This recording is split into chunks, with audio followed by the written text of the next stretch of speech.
আজকে আমি খুব সহজে গরুর ভুঁড়ি পরিষ্কার করে সেরা স্বাদের গরুর ভুঁড়ি রান্নার রেসিপি শেয়ার করব। আশা করি সম্পূর্ণ ভিডিওটা জুড়ে আপনারা আমার সাথে থাকবেন, আপনাদের উপকারে আসলেও আসতে পারে। প্রথমে আমি চিকন গরুর ভুঁড়িগুলো পরিষ্কার করে নেব। এই তো দেখেন, প্রথমে ভালো মতো ধুয়ে এটাকে আমি উল্টে নেব। এই যে অপর পাশে চামচের সাহায্যে এটাকে আমি উল্টে নিয়েছি। এটা কিন্তু খুব সহজেই উল্টে নেওয়া যায়। উল্টে ভালোভাবে এটাকে ধুয়ে নিয়েছি। ধুয়ে এই যে ফুটন্ত পানি ভিতরে আমি এগুলোকে দিয়ে দেব। মোটা যে ভুঁড়িগুলো আছে ওগুলো কিন্তু পরিষ্কার করতে সহজ হলেও এই ভুঁড়িগুলো কিন্তু পরিষ্কার করতে অনেকের কাছে কষ্ট মনে হয়। এভাবে যদি আপনারা পরিষ্কার করেন তাহলে এরপর থেকে কখনোই আর কষ্ট মনে হবে না। এই তো দেখেন, আমি ভালোভাবে বটির সাহায্যে এটাকে আস্তে আস্তে পরিষ্কার করে নিচ্ছি। অপর পাশে কিন্তু তেলগুলো আছে, তেলগুলো কিন্তু নষ্ট হবে না। অবশ্যই কিন্তু উল্টানোর আগে অপর পাশটা ভালোভাবে, তেলের যে পাশটা আছে ভালোভাবে ধুয়ে নিতে হবে। আর এই তো এই মোটা ভুঁড়িগুলো এখন আমি পরিষ্কার করে নিচ্ছি। মোটা ভুঁড়িগুলো পরিষ্কার করার জন্য কিন্তু ফুটন্ত গরম পানিতে একটা একটা করে দিতে হবে। আমরা করি কি, অনেকে একসাথে অনেকগুলো দিয়ে দিই, তারপরে আমরা ভালোভাবে পরিষ্কার করতে পারি না। তাই একটা একটা করে দিয়ে তারপরে সুন্দর করে পরিষ্কার করে নিতে হবে। এই তো দেখেন, সবগুলো কিন্তু ভুঁড়ি পরিষ্কার করে আমি কেটে নিয়েছি। এখন আমি রান্না করে নেব। রান্না করার জন্য 2 কেজির মতো গরুর ভুঁড়ি নিয়েছি। এখানে দিয়ে দিচ্ছি 2 টেবিল চামচ রসুন বাটা, 2 টেবিল চামচ আদা বাটা, স্বাদ মতো লবণ, 1 চামচ হলুদের গুঁড়া, 2 টেবিল চামচ মরিচের গুঁড়া, কারণ ঝালটা বেশি হলে রান্নাটা খেতে বেশি ভালো লাগে, 1 চামচ জিরার গুঁড়া, আর দিয়ে দিচ্ছি পেঁয়াজ কুচি, আস্ত কাঁচামরিচ, গরম মশলা দিয়ে দিলাম, তেজপাতা, এলাচ, দারচিনি, লবঙ্গ, আর উপর থেকে সরিষার তেল ছড়িয়ে দিলাম। এখন ভালোভাবে নেড়ে চেড়ে মিশিয়ে কিছু সময় কষিয়ে নেব। এই গরুর ভুঁড়িটা যত ভালো কষানো হবে খেতেও কিন্তু ততটাই বেশি ভালো লাগবে।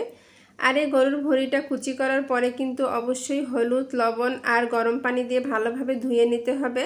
আমি কিন্তু লবণ হলুদ দিয়ে মাখিয়ে গরম পানি দিয়ে ধুয়ে পানিটা ঝরিয়ে তারপর রান্না করার জন্য এনেছি।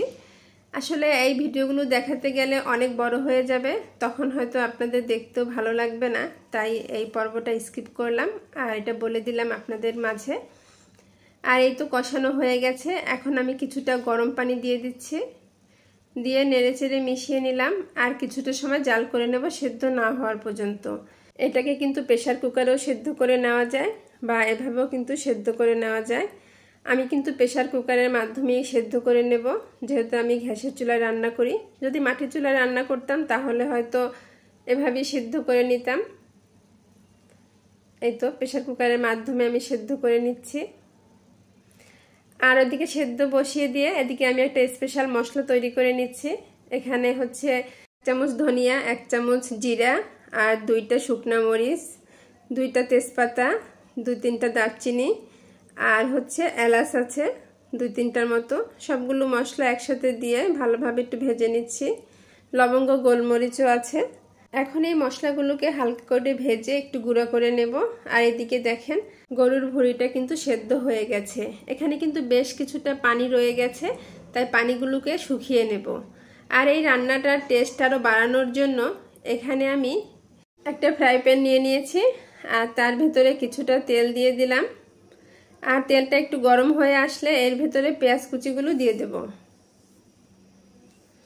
পেঁয়াজ কুচিটা দিয়ে ভালোভাবে ভেজে নিতে হবে, যেন পুড়ে না যায়। আর যখন একটু কালার চেঞ্জ হয়ে একটু ব্রাউন কালার চলে আসবে তখনই কিন্তু যে রান্না করা ভুঁড়িগুলো দিয়ে দিতে হবে। গরুর ভুঁড়িটা রান্না করার শেষে যদি এরকম একটু তেলে দেওয়া যায় তাহলে যেন এর স্বাদ দ্বিগুণ বেড়ে যায়। এই তো নেড়ে চেড়ে একটু মিশিয়ে নিচ্ছি। আর পানিটা দেখেছেন কতটা শুকিয়ে গেছে।